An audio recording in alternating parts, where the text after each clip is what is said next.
अस्सलाम वालेकुम नाज़रीन किराम, पिछले 12 घंटों में आखिरकार पाकिस्तान में ऐसा क्या हुआ है कि इमरान खान ने पूरी कौम को कह दिया है कि आपको हमूदुर रहमान कमीशन रिपोर्ट पढ़नी चाहिए। अब हुआ क्या है?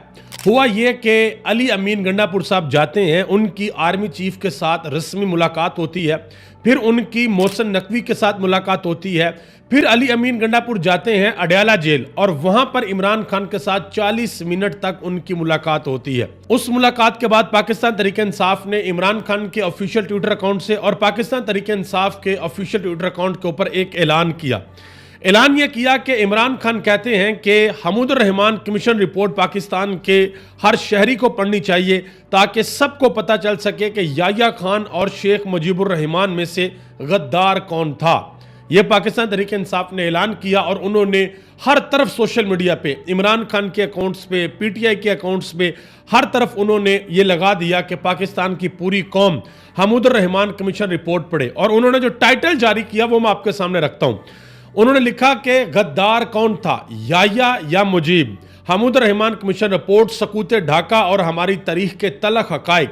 पहले कमीशन के बारे में मुख्तसर तारीख और फिर उसमें बयान करदा दिलखराश तफसीलात। यह लिखा गया कि यह कमीशन जुलाई 1972 को हुकूमत पाकिस्तान ने कायम किया और उसकी सरबराही चीफ जस्टिस हमूदुर रहमान ने की।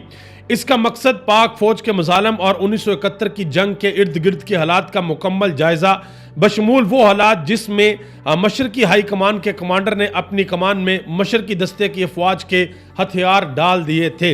ये टाइटल था और उसके बाद ये कहा गया कि ये पूरी की पूरी रिपोर्ट पढ़ें और सोशल मीडिया पे हर तरफ हमूदुर रहमान कमीशन रिपोर्ट थी कि जी ये पढ़नी चाहिए ताकि आपको पता लगे कि 1971 में क्या हुआ था, किसका क्या किरदार था, पाकिस्तान 2 लख्त किस तरीके से हुआ था। और फिर बात यहाँ तक नहीं रुकती, बल्कि international media BBC news Urdu ने भी इसकी खबर लगा दी।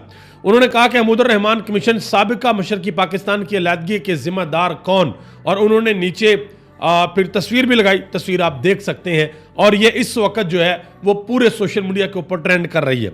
लतीफ़ खोसा ने भी इसके ऊपर बड़ी सख्त बात की। उन्होंने कहा कि गद्दार वो थे जिन्होंने आधा मुल्क गंवा दिया सिर्फ इसलिए कि वो अवामी मैंडेट को तस्लीम नहीं करना चाहते थे। बदतरीन शिकस्त थी। उन्होंने कहा कि उस वक्त बदतरीन शिकस्त हुई। अच्छा, एक और डेवलपमेंट हुई है लाहौर के अंदर।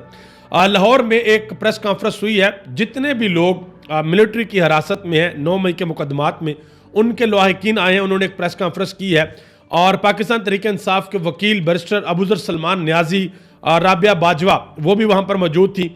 उन्होंने कहा कि काजी फायज ईसा साहब, ये बेसिकली प्रेस कॉन्फ्रेंस काजी फायज ईसा साहब के लिए थी, पाकिस्तान के चीफ जस्टिस के लिए। उन्होंने कहा कि काजी फायज ईसा जब से आए हैं हमें बड़ा अफसोस है, जो इंसानी हकूक़ की बात करते थे, पार्लियामेंट में बैठते थे, उन्होंने आइन की किताब लहराई। लगता है कि उनके आइन के अंदर बुनियादी हकूक़ का चैप्टर ही नहीं है। लगता यूं है कि पाकिस्तान का आइन अमली तौर पर मुअत्तल है। दूसरी तरफ ये चीज़ें चल रही हैं। अब इमरान खान ने जो रिपोर्ट पढ़ने का पाकिस्तानियों को कहा है, उससे एक चीज़ तो बड़ी वाज़ेह है, वो ये है कि कुछ लोग कह रहे थे कि जी पसे पर्दा चल रही है बात, हो जाएंगे मुज़ाकरात, कोई मिडवे निकल आएगा, कोई कंप्रोमाइज़ हो जाएगा।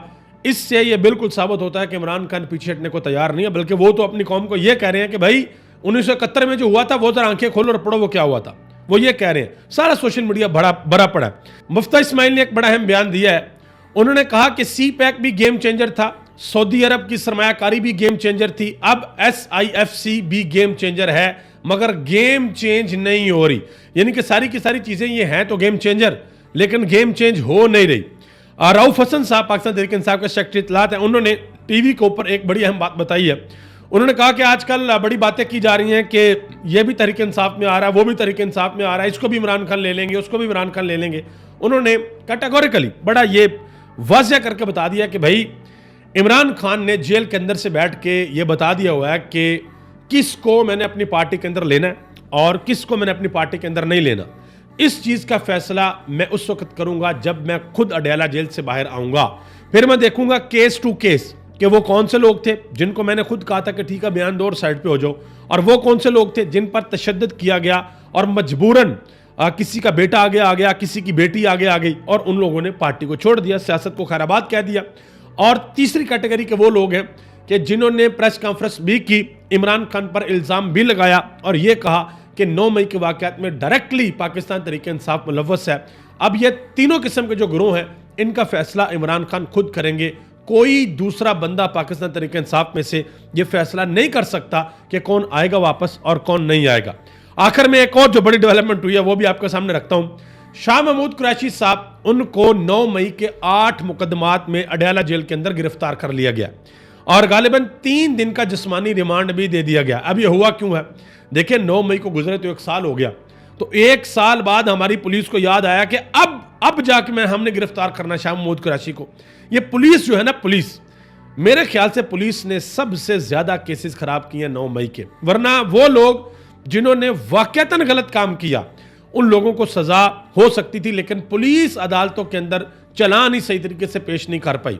अब एक जगह पे मिसाल के तौर पे मैं आपको बताता हूं कि अगर किसी बंदे के बारे में यह कहा जाए कि इसके ऊपर 9 मई के मुकदमात हैं और ये सेम टाइम पे पाकिस्तान के 6 शहरों के अंदर मौजूद था, आप बताएं जज वहां पर सबसे पहले यह सवाल पूछेगा, बंदा था सुपरमैन जो एक ही टाइम पे 6 शहरों के अंदर मौजूद था, तो पुलिस का मुकदमा यहां पे बहुत ज्यादा कमजोर हो जाता है। बहरहाल शाह महमूद कुरैशी को गिरफ्तार इस वजह से किया गया है कि भाई साइफर केस खल्ली बल्ली होने के लिए जा रहा है, साइफर केस समझ लें कि मुकम्मल तौर पर खत्म होने के लिए जा रहा है। इस वजह से शाह महमूद कुरैशी की रिहाई बनती है साइफर केस के बाद, तो उनको जेल के अंदर रखने के लिए अब ये 9 मई के मुकदमात में उनको गिरफ्तार किया गया। आप सबका बहुत बहुत शुक्रिया। पाकिस्तान जिंदाबाद, पाकिस्तान के अवाम और पाकिस्तान के इदारे पाइंदाबाद।